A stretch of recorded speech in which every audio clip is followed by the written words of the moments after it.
हरि ओम तत्सत्। जय गुरु जय जगन्नाथ। ओम इति एकाक्षरं ब्रह्म व्याहरन् मामनुस्मरन् ज प्रयाति तेजं देहं स जाति परमांगति। ओम इति एकाक्षरं ब्रह्म। ओम रूपक एक अक्षर जार केवे अक्षर अर्थ होची जहाँ क्षय हुए ना, जार विनाश ना। यही ब्रह्मवाचक शब्द बा मंत्र को जप करी बा मने मने स्मरण करी कूटस्थरे जो माने अंतकरण शुद्ध मृत्यु समय ये ओंकार को स्मरण करू करू बा जप करू करू से माने देह त्याग कर जो प्रयाति तेजन देहं सजाति परमां गति से परम गति के प्राप्त हुंती। हरि ओम तत्सत्। कस्तूरी तिलक ललाट पटले वक्षस्थले कौस्तुभं नासाग्रे वरमौक्तिकं करतले वेणुं करे कंकणं सर्वांगे हरिचंदन सुललितं कंठे च मुक्तावली गोपस्त्री परिवेष्टित विजयते गोपाल चूड़ामणि गोपाल चूड़ामणि। ओम शांति ओम शांति। से परम ब्रह्म परमात्मा आपण मानकु सदा सर्वदा शांति दियंतु। आजिर सुप्रभात रे यही वार्ता सहित आमे सत्संग आरंभ करने को जाऊँ। पूर्व अध्याय रे बारंबार कह जे आमे माने किभली भाव रे असत्संग त्याग करिबा एवं आम भितर जो संपद बा जो गुण गुड़िक अच्छी गोटे दोष गोटे गुण बोली कह जाए दैव संपद जो दैव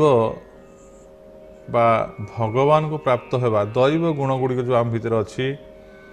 ताको संपद बोली कह जाए ताहा सबुठार बड़ धन। ये जो धन जे प्रकृत धन नुहे से संपद को केमती प्राप्त होगापाई आर्थर जाइए कौन कौन जाइए ना अभय सत्व संशुद्धि ज्ञान जोग व्यवस्थिता दान दमश्च यज्ञ शोधाय स्तप आर्जवम ये कथा कहई ये सब दैव संपद। तेणु विशेष भाव में कहुला शोधाय ज्ञान यज्ञ जीवन भितर स्व अध्याय अर्थात जहाँ सुशास्त्र अध्ययन सुशास्त्र कौन आमर बहुत देखिए शास्त्र पुराण अच्छी जी कि भगवान को मुख्य निश्चित नुहे बा जहाँ वेद वेदांतर अनुमोदित नुहे। भगवद गीता हूँ भगवान मुख्य निश्चित वेद हूँ भगवान श्वास प्रश्वास सहित सामान और ता भगवान ठार ही सृष्टि होती अपरिचय ता कौन व्यक्ति विशेष द्वारा होना। तेणु ये वेद वेदांत उपनिषद आदि एवं सर्व उपनिषदर सार भगवद गीता एवं यहाँ को समर्थन करी बा एमानकर प्रशंसा को ज्ञान करने को चाहिए जिते शास्त्र पुराण अच्छी ये सबुगुड़िक हूँ सुशास्त्र। विशेष भाव में कहवा गले जहाँ आम आत्मकल्याणकारी आत्मकल्याण मार्ग में जी आमको पथ प्रदर्शन करती से माने होचंती सुशास्त्र। आमे जिते यज्ञ जीवन में आम करुचे द्रव्य यज्ञ स्तप यज्ञ जोग यज्ञ शोधाय ज्ञान यज्ञ ये सबुठार हूँ श्रेष्ठ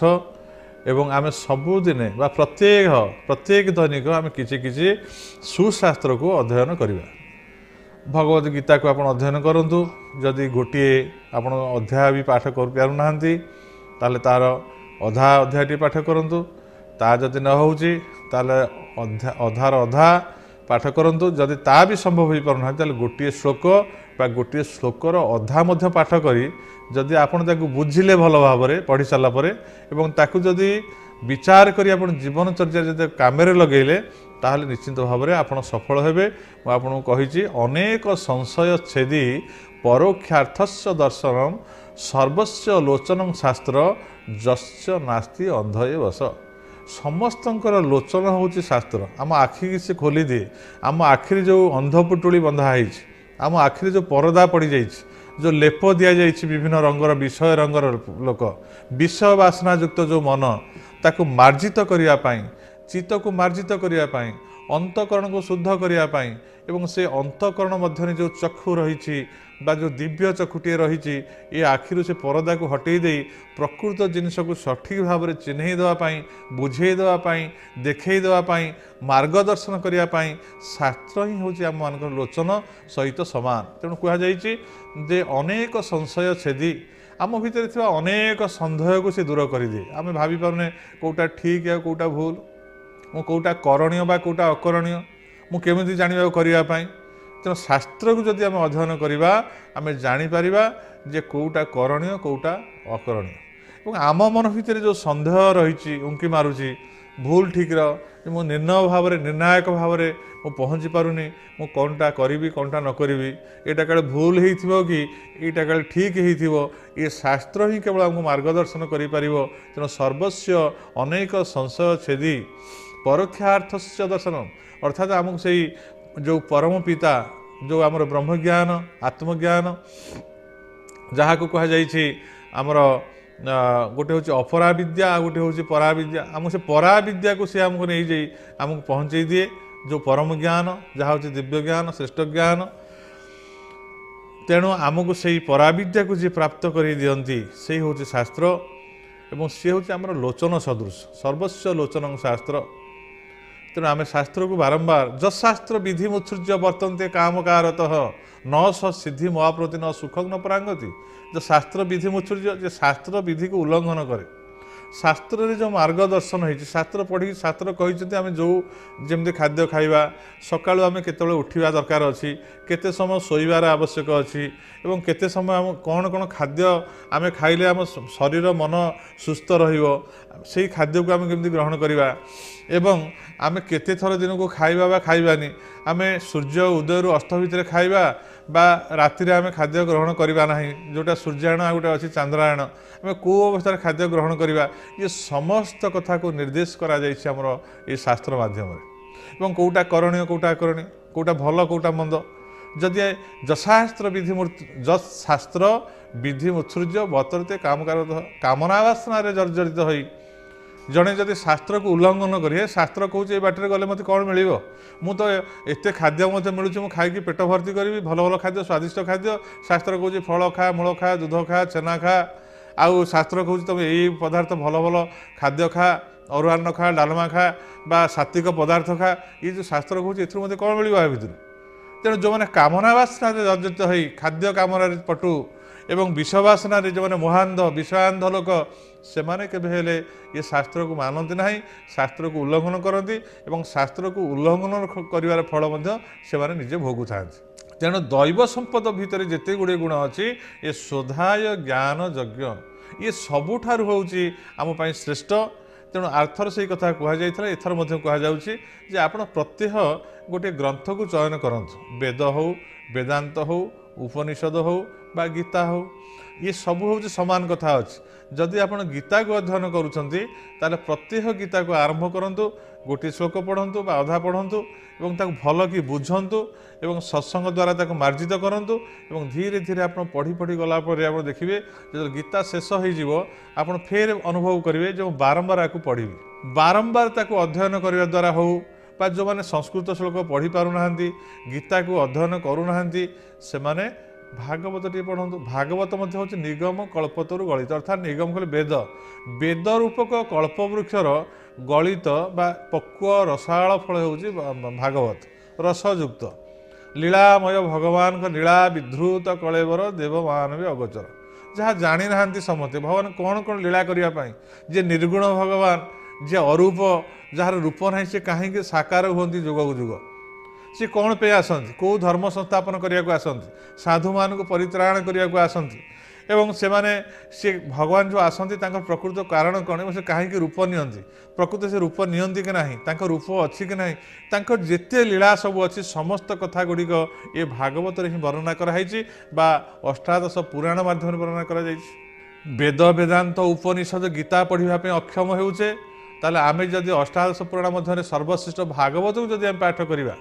जे मुझे कहली वेद वेदांत जब पाठ न करी केवल गीता को पढ़ा आमर समस्त कथा से गीतार ही आम प्राप्त हो पार अन्न पढ़ार आवश्यक ना जदि आम संस्कृत आदि अन्य कौन ग्रंथ पढ़ी पारुने बा अष्टादश पुराण को पढ़ार आवश्यक ना जदि केवल श्रीमद भागवतम को जब आम आलोचना करवा पढ़ा आम तार सुफल समस्त पाइपर तेणु जो मैंने शास्त्र पढ़ुं पढ़तु एवं जो मैंने गीता पढ़ुं पढ़तु एवं जी पढ़ी पारना निहाती अध्याय से भागवत टी पढ़तु प्रत्येक प्रत्यय आम सनातन धर्म में श्रद्धाय ज्ञान यज्ञ ठारू आउ बड़ महत् कथा आउ किसी ना जीवन में जदि आम शास्त्र पढ़िने पुराण पढ़िने बा कहा मुखरू ताकू श्रवण करिने कि सत्संग करिने ताले निश्चिंत भाव में जीवन विफल आम साधु संग करिने शास्त्र पढ़िने आमको कहब कि भल कथा आम जाना केमती कौटा भल कौटा ठीक आमर इंद्रिय मानकर ताड़नार इंद्रिय मान ताड़नार बशवर्ती ही आम आज जहाँ सब कर चलीचे भल मंद विचार न करी ताहा हूँ पशुआचार ताहा हूँ अज्ञानता आम से अज्ञानता पशुआचार को दूरीभूत करी आम भितर दैव संपद अर्थात भगवान जो गुणावली गुड़िक अच्छी सद्गुण गुड़िक अच्छी से सद्गुण गुड़िक सद प्रवृत्ति गुड़िक ये हृदय कंध भितर जब आम स्थापन करवा ताल यही मनुष्य दिने भगवान हो पार जहाँ को सेदिन कही सद्गुरु निगमानंद देव कही जे तोरा भाल मानुष ह तू जन भल मनीष ह आग समस्ते कही तू प्रथम सोपान जाक जन मनीष अरे आम तो मनीष आम कौन अमनीष कि आम कौन पशुपक्षी कि आम समस्त मनुष्य ही जन्म होइचे तथापि कहीं शास्त्र कहते कहीं साधु मैंने तू गोटे भल मनीष हो तार तो मनीष होइचे आम कि आदर्श मनीष होने बा जड़े भल मनीष आम होने जड़े भल मनीषर जहाँ कर्तव्य आम पालन करूने जीवन में तेणु जेहेतु आम भल मनीषर कर्तव्य पालन करूने प्रथम आगे गोटे भल मनीष होगा पड़ो भल मनीष हेले तार सत्संग करने इच्छा हे भल मनीष हेले भल मनीष सागर मिसवा इच्छा हे भल मनीष हेले भल खाद्य खावा इच्छा हे अखाद्य खावा तार इच्छा हेनी भल मनीष भल कथा कह भल कथा शुणव भल कथा देख से समस्ते कहते तू आगे गोटे भल मनीषटी ह आम जीवन भितर आम मनीषटी सीना होइचे आम बहुत धनर अधिकारी होइचे आम पाखे बहुत प्राचुर्य अच्छी धन संपद अच्छी गाड़ी अच्छी आम पाखे लोकबल अच्छी आम पाखे पावर अच्छी प्रतिपत्ति अच्छी सबकिछ आम पाखे अच्छी किंतु आम भल मनीष नुहति ये दुनिया रे आजिकल ये अनेक व्यक्तित्व आज देखा देउछंती खाली आम भारत वर्ष नुहे देश विदेश जो खराब व्यक्तित्व माने अच्छे भल मनीष नुहति मनीष से माने किंतु भल पणिया तांको भितर नाही मनुष्यत्व तांको भितर जागृत होइनि जहाँ द्वारा आज युद्धर विभीषिका लागि रही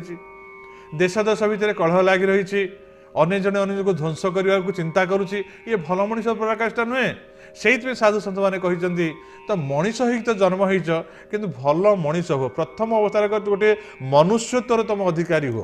तेणु से मनुष्यत्वर अधिकारी हवा कहले आमको शोधाय ज्ञान जो अर्थात शास्त्र भल शास्त्र को अध्ययन प्रत्यय करने को पड़ो ताकू बुझा पड़ो एवं जदि बुझीपारानी आम जहाँ को गुरु करें जीवन जहाँ को आदर्श बोली आम जहाँ ग्रहण करें भल मनीष पाखे बसवा बुझा जदि जीवन सद्गुरु मिल जाइछंती आउ किछि भी जीवन आवश्यक ना से सब कथा बुझेदेवे आदि आपण मान भितर सद्गुरु मिली नाहांती आपण जहाँ को गुरु बोली मन मन भावुं आपण ठारू ज्ञानी भावुं जड़े भल व्यक्ति भल मार्जित मनुष्य जे संसार पूज्य जहाँ को अन्य माने आदर्श बोली ग्रहण करिसेंती सेही भली जड़े भल मनीष को चयन करंतु आपण ग्राम ही पारंती परिवार ही पारंती बा अन्य कोठी ही पारंती पड़िशार ही पारंती आपण संग करंतु जब तांको सहित बसंतु तांको सहित आलाप करंतु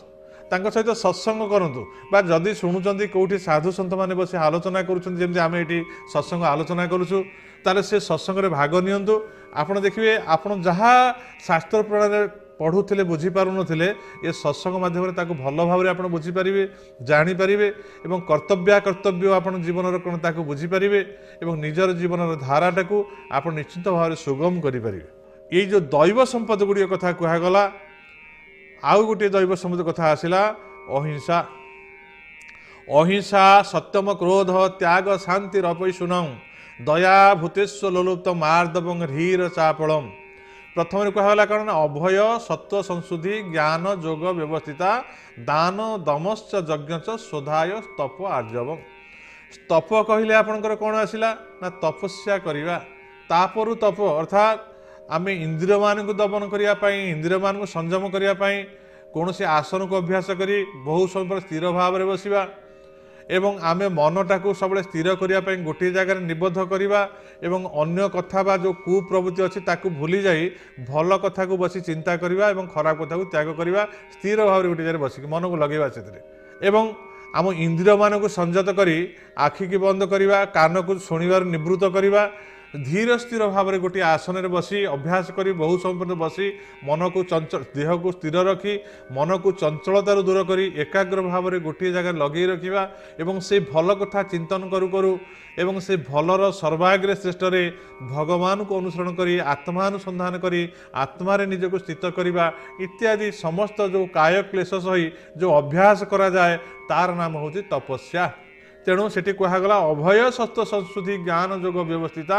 ଦାନ ଦମଶ୍ଚ ଯଜ୍ଞଶ୍ଚ ସ୍ୱଧାୟ ସ୍ତପ ଆର୍ଜବ। ତପସ୍ୟା ପରେ ପରେ ଆସିଲା ଆର୍ଜବ। ଆର୍ଜବ ହେଲା ସରଳତା। ଯେଉଁ କହୁଥିଲେ ଭଲ ମଣିଷ କଥା, ଜଣେ ଭଲ ମନୁଷ୍ୟର ପ୍ରଥମ ପରିଚାୟକ ହେଉଛି ସରଳତା। ଯଦି ଗୋଟିଏ ମନୁଷ୍ୟ ଭିତରେ କେବଳ କଠୋରତା ଅଛି, କ୍ରୁରତା ଅଛି, ଭାଷା କହିଲା ବେଳେ କ୍ରୁରତା, କଠୋର ଭାଷଣ, ଯେଉଁ ଭାଷଣ ଶୁଣିଲେ ଅନ୍ୟମାନେ ମାନେ ଭୟଭୀତ ହେବେ, କମ୍ପିତ ହେବେ, ଲଜ୍ଜିତ ହେବେ ଏବଂ ସେମାନଙ୍କ ମନ ଭିତରେ ଗୋଟେ ଆନ୍ଦୋଳନ ସୃଷ୍ଟି ହେବ, ସେଭଳି ଭାବରେ କଠୋର ଭାଷଣ କହିବାର ଆବଶ୍ୟକ ନାହିଁ। ତେଣୁ ଯାହା ଭିତରେ କଠୋରତା ଅଛି, କ୍ରୁରତା ଅଛି, ଅନ୍ୟମାନଙ୍କ ପ୍ରତି ଖରାପ ଦୃଷ୍ଟିକୋଣ ଅଛି, କ୍ରୁର ଦୃଷ୍ଟି, କ୍ରୁର ଶ୍ରବଣ, କ୍ରୁର ଭାଷଣ, ଏଇଭଳି ଭାବରେ ଯେଉଁମାନଙ୍କ ଭିତରେ ଅଛି ସେମାନେ ହେଉଛନ୍ତି ଅସୁର ପ୍ରବୃତ୍ତିର ଲୋକ। ଏବଂ ଯେଉଁମାନେ ସରଳତା, ସରଳତା ଅର୍ଥ ଜଣକୁ ଦେଖିବେ ତ ମାନେ ହସ ହସ ବଦନରେ ଜଣକୁ ଆଲିଙ୍ଗନ କରିବେ, ଦେଖିବେ, ହାତ ମିଳେଇବେ ଏବଂ ଜଣଙ୍କ ସାଙ୍ଗରେ ହସି ହସି କଥାବାର୍ତ୍ତା କରିବେ, ତାଙ୍କ ଭିତରେ କୌଣସି କ୍ରୁରତା ନାହିଁ, ସରଳତା ଅଛି। ଯାହାକୁ ଦେଖିଲେ ମନୁଷ୍ୟ ଆନନ୍ଦ ହେବ, ଶାନ୍ତିପ୍ରାପ୍ତ ହେବ, ସେଠୁ ସେ ଦୂରେଇ ଯିବନି, ଚାହିଁବ ଏଇ ବ୍ୟକ୍ତି ପାଖରେ ବସିବି, କିଛି ଆଳାପ କଲେ ମନରେ ମୋର ଶାନ୍ତି ଆସିବ। କିନ୍ତୁ ମୁଁ ଗୋଟେ ଏମିତିଆ ବ୍ୟକ୍ତି ହେଇଥିବି ଯେ ମୋ ଭାଷା ଏତେ କଠୋର କଠିନ ହେଇଥିବ, ମୋ ଚାହାଣୀ କଠିନ ହେଇଥିବ, କାର୍ଯ୍ୟକଳାପ ବ୍ୟବହାର ଏତେ କଠୋର ହେଇଥିବ, ଜଣେ ବ୍ୟକ୍ତି ମୋତେ ଦେଖିଲେ ଲୁଚିଯିବ, ଆରେ ବାବରେ ଏ ଲୋକ ଆସିଲାଣି, ମୁଁ ୟା ସହିତ ମିଶିବିନି, ମିଶିଲେ ମୋର କ୍ଷତି ହେବ, ମୋତେ ଏମିତିଆ ଭାଷା କହିବ, ମୋତେ ସେ ଏମିତି ଇଙ୍ଗିତ କରିବ, ତେଣୁ ସେ ତାକୁ ଦେଖି କବାଟ ଦେଇକି ଲୁଚି ଯାଉଛି ଘର ଭିତରେ।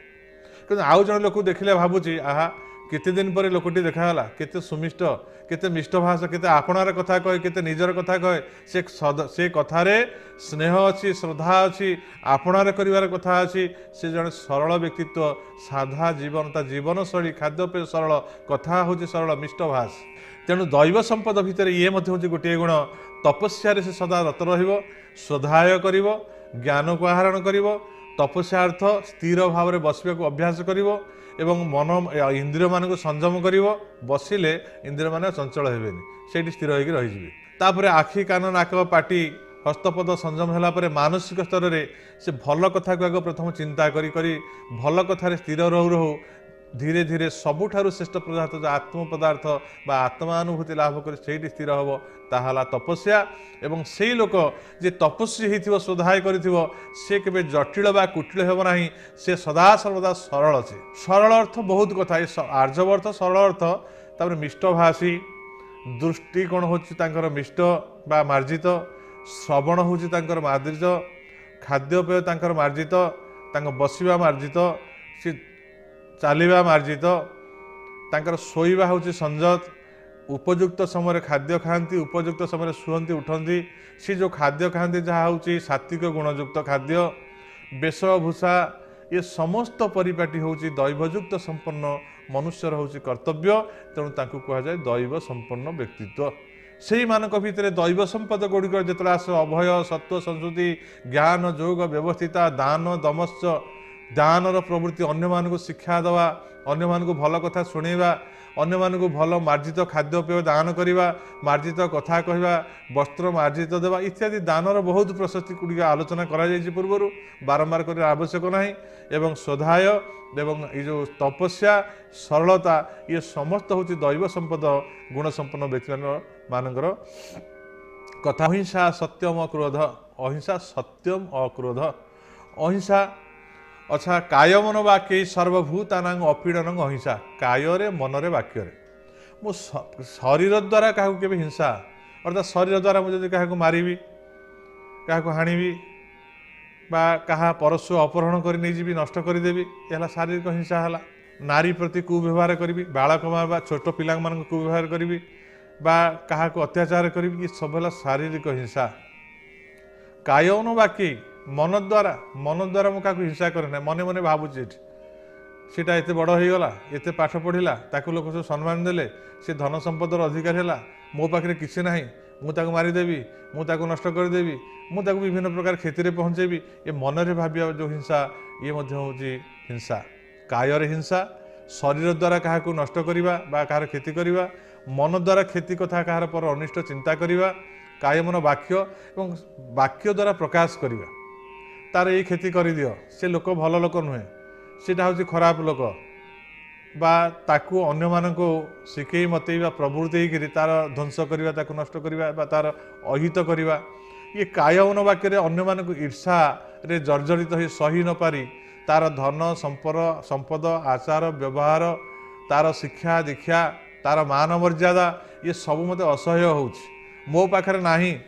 तेणु प्रत्येक पदार्थ मो असह्य हो मु ईर्षार जर्जरित हो तार क्षति करने को सतत चेष्टा करुँच तेणु ये हिंसा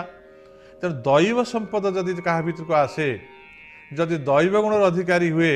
ताले सी केबे कहारी की हिंसा करिवो नाही से समस्त दुखरे दुखी समस्त सुखरे सुखी जदि कहीं भल पाठ पढ़ी भल उन्नति कला से खुशी हम मु पढ़ी पार्लिनी मो पाखे ना मोरी भाई की पिला कि मो साई की पड़िशा मो देश में जड़े एत उन्नति कला से खुशी हम जहाँ आम भितर जड़े एत पाठ पढ़ला जड़े जदि बहुत धनर अधिकारी भी ईर्षा करार ना जहा हो मनुष्यटी भले रहा बहु परिश्रम करथिला सी आज एत धनर अधिकारी है बा सी एत पाठ पढ़ी एत भल कम करथिला तेणु आज पुरस्कृत करागला बा सी एत मान पाइला बा सम्मान पाइला मो द्वारा संभव हो पारला नहीं मोर अध्यवसाय रहिला नहीं मु एते भल कमर अधिकारी हो पारि ना किंतु जड़े व्यक्ति एते पाई पारिला मु ताकू देखी खुशी होउची मन चिंता करुँची मु जाउची तांको आदर्श बोली ग्रहण करी से केमिति एक सब प्राप्त हेले से केमिति ए गुणर अधिकारी हेले मु चेष्टा करी हवा पाई तेणु ये हूँ दैव संपद अधिकारी जे से केबे कहा प्रति ईर्षान्वित हम ना क्या देखिकी कहार धन कहार जन कहार मान कहार सम्मान किए कौन प्राप्त होला किए कौन अप्राप्त होला सी ए जमा जर्जरित हेबन सी प्रत्येक मुहूर्त से धन मान सम्मान पाउथिबा व्यक्ति प्रति आकृष्ट हेब एवं निजको से भाविब जे मुझे जड़े व्यक्ति मुझे पारि मु ये भल गुण नथिबारु मते आज किए सम्मान दे ना मु आज यही भाव में खराब गुणर अधिकारी होइथिबारु असम्मान पाउछि तेणु जड़े भल व्यक्ति को देखिले ता भीतर उत्साह आसे आनंद आसे सी दृष्टान्तमूलक बाहर करे तेणु हिंसा से रहे ना तेणु दैव संपदर आ गोटे बड़ व्यक्तित्व होउछि जे से कहारी की ईर्षा करिवो नाही अहिंसा परम धर्म सा च सत्य प्रतिष्ठितम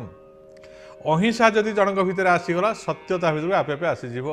सत्य को छाड़िकी अहिंसा नाही ना जोटी अहिंसा अच्छी ता पाखे पाखे सत्य अच्छी अहिंसा परम धर्म आम समस्त परम धर्म हूँ अहिंसा आम कहार हिंसा करें से जैन धर्म मैंने कौन करुले ना हिंसा को त्याग करी से माने रात्र काल दीप को मध्य प्रज्वलन करुन कहीं करुन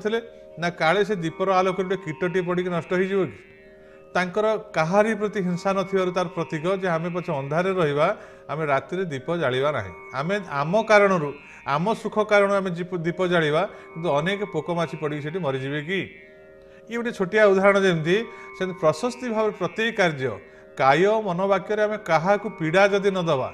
आम ठारू जदि कहीं जंत्रणा प्राप्त न होबे ताहले आमे जानिबा जे आम भीतर अहिंसा प्रतिष्ठा हला एवं ताहा होची गोटे श्रेष्ठ दैव गुण आम भीतर आसिला ताहा होची श्रेष्ठ दैव संपद जदि यही भली भाव में कौन से मनीष अधिकारी हुए ताल तो से भगवान ही जीवन आपे आपे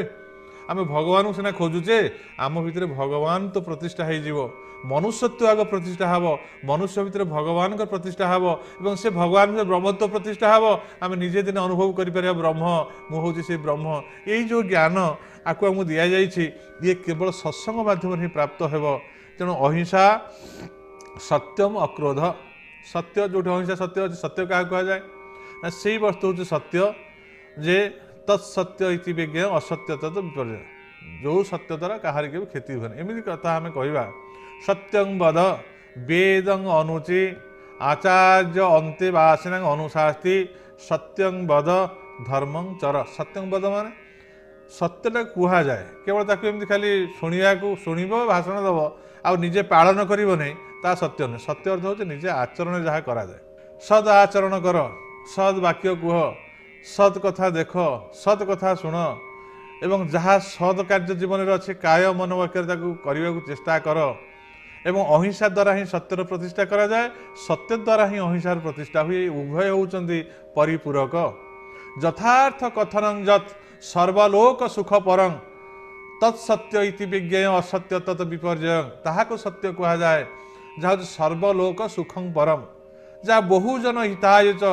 ବହୁଜନ ସୁଖାୟ, ଯାହାଦ୍ୱାରା ବହୁତ ଜନ ସୁଖ ପାଆନ୍ତି, ବହୁଜନଙ୍କର ହିତ ସାଧନ ହୁଏ, ତା ନାମ ସତ୍ୟ। ଅସତ୍ୟ ତତ୍ ବିପର୍ଯ୍ୟୟ, ଅର୍ଥାତ୍ ଆମେ ଗୋଟେ ଏଭଳି ସତ୍ୟ କଥା କହିବା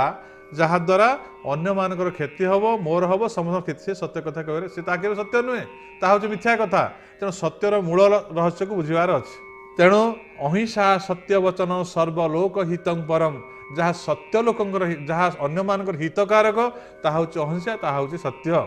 ତେଣୁ ଯଥାର୍ଥ କଥନଂ ଯତ୍ ସର୍ବଲୋକ ହିତଂ ପରମ